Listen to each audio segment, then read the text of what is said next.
itself for the price.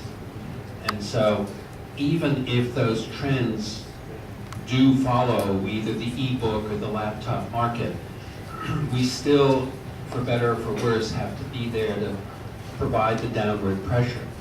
I'll give you a very specific example of something that we do.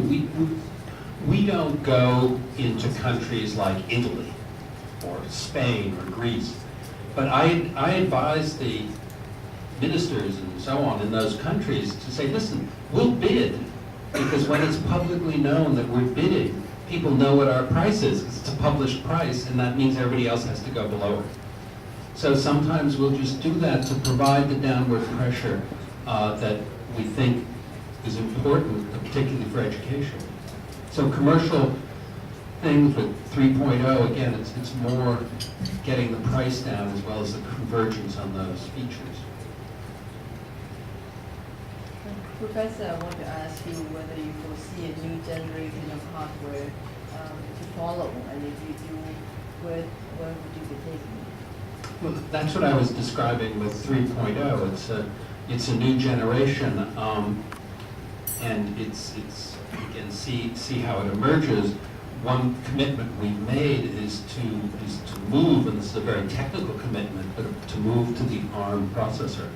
So within the next 10 or 11 months, you will see a new laptop come out, a new generation that will be ARM-based and will be a much bigger display, touch sensitive, but it'll look exactly the same on the outside, so it's not an industrial design change.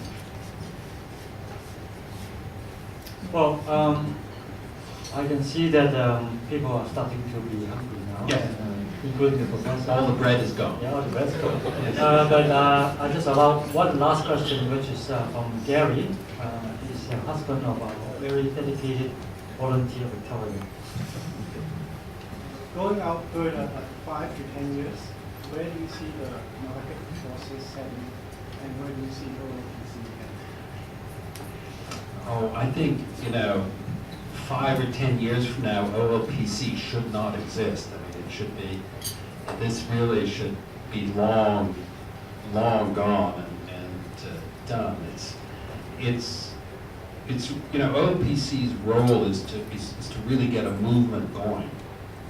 But once that movement has momentum, one has to, step out of the way. So 5 and 10 years from now, Tony and I will be playing golf or something. This really should be well established and shouldn't need an organization like OLPC.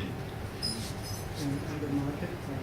Well, the market's a harder thing to predict because there's so many other things now that emerge, and so many inventions, and so many, whether it's display, processing, whatever, there's so many things that are going to happen between now and then that now that's more my previous life as the Media Lab, and it's clear that over the next 10 years, the convergence of silicon and biology is going to do stuff that is hard for us even to imagine now.